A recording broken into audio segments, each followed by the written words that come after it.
Hello everybody, welcome back to NASCAR Bros. Today is the third day of the 12 days of Diecast, and today is my Jimmie Johnson 124 collection, which will be very fun to review. We have lots of very great looking cars. Starting off is one I got yesterday. This is Jimmie Johnson's first win from Auto Club back in 2002. Great looking car. It's got lots of dirt up here on the left front. Lots of tire marks on the right.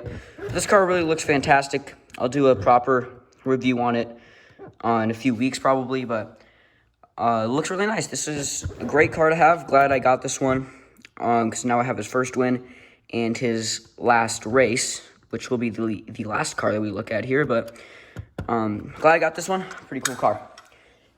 Next up is a really nice one. This is Jimmie Johnson's 2003 standard gold finish car, and it looks great. It is super shiny.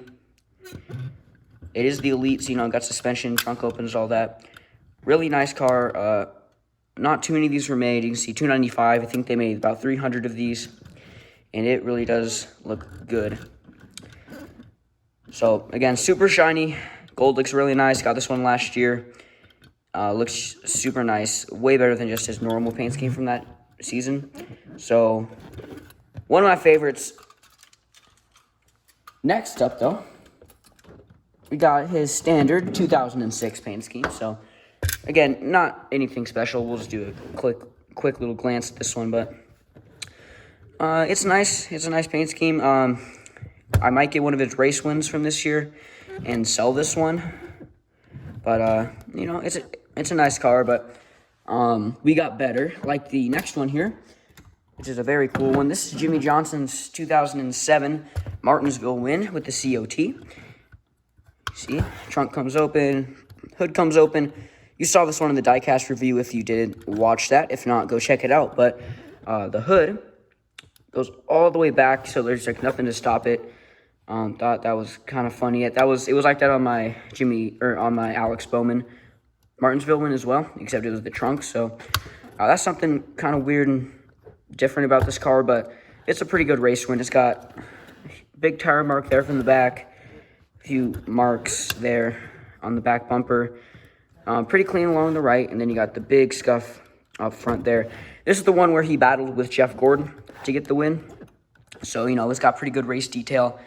And overall, very solid paint scheme and a nice race win. Going to jump forward 6 years here and look at Jimmie Johnson's 2013 six-time champion car. Wanted to get the seven-time champion, but it was very expensive, so I got this one for rather cheap, and it looks nice. It's just your standard paint scheme, but you got the Sprint Cup champion on the roof, so cool car. It's one of those that I would only get if it was my favorite driver, so, it's a nice car. The paint scheme's solid. I don't think this one is as rare as the black one, because they made one with the black paint scheme, one with the blue one. I'm not really sure. I've actually seen more of the black one, so this one might be a little bit rarer, but got it for pretty cheap, about $70. I've seen it go for around $200, so overall, it's a nice paint scheme, and really the only reason I got it was because of that championship logo on the roof. Next up, we have a really cool race win. We got, again, Jimmie Johnson's 2015 Texas win. This was also his 76th win to tie Dale Earnhardt. But it's a good race win. It's got a solid amount of confetti there. You got the super low-cut banner. You see, it almost goes halfway down the window. It's got nice race detail. I don't know if this is like shadows or if he got hit, because it looks like shadows. But it looks nice. Got your standard paint scheme. You got a few little marks there. It's super clean. One donut mark right there on the fender, but that's it. Very clean, except for the confetti, which you can see on the roof. It looks nice. It's a good paint scheme. I like the silver from this year. I want to get one of his 2016 wins, but they're so hard to find at this point that I'll have to stick with this one. One of my last race wins here. We got a couple more. We got two more, including one raced version. But this one of my favorites. This is Jimmie Johnson 2016 Fontana win in the Superman car. what a great paint scheme, and it's got a lot of confetti. It is pretty much caked. This one is a great race win to have. You can see it's not really raced up. It was rather clean because he pretty much dominated this one from the start. But it looks great. It's a great paint scheme. The confetti looks super nice on this one because it matches the color of the car, so it looks really nice. This is a really good car to have. Great paint scheme. Really good race detail. Overall, one of my favorite race wins in my collection here. Next up is one I got a few weeks ago, and again, just like the last one of my favorites. But this is Jimmie Johnson's 2017 Bristol win. If you're wondering why it's sitting so weird, because if you haven't seen, there is no tire on the back. That is when he did his burnout.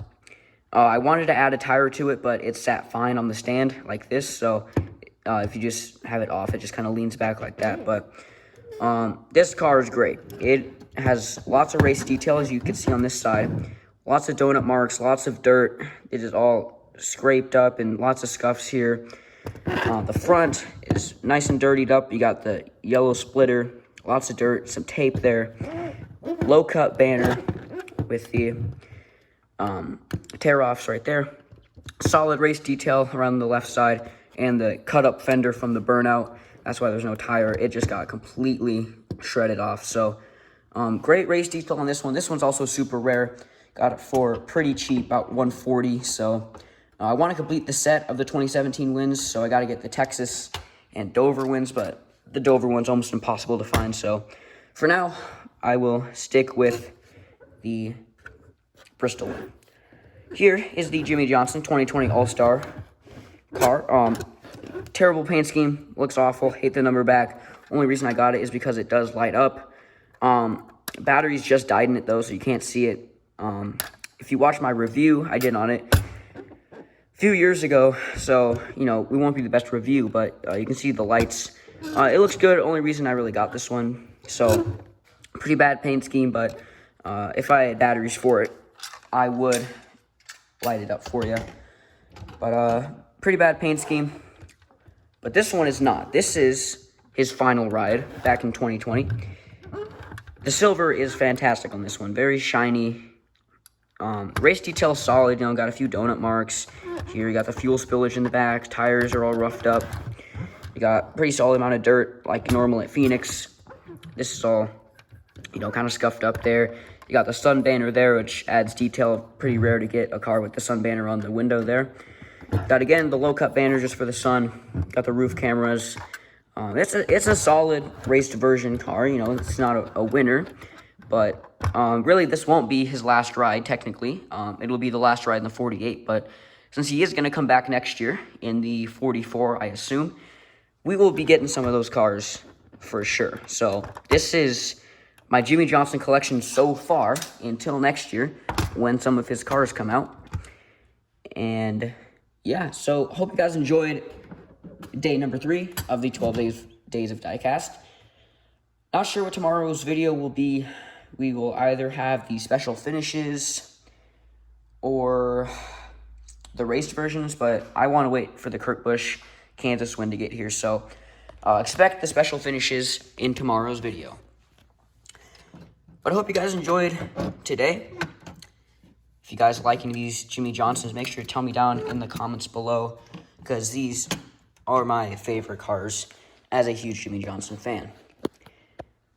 So I hope you guys enjoyed, though. Make sure to like and subscribe. Check out the other videos and the previous videos from the 12 days of Diecast. But until next time, have a good one.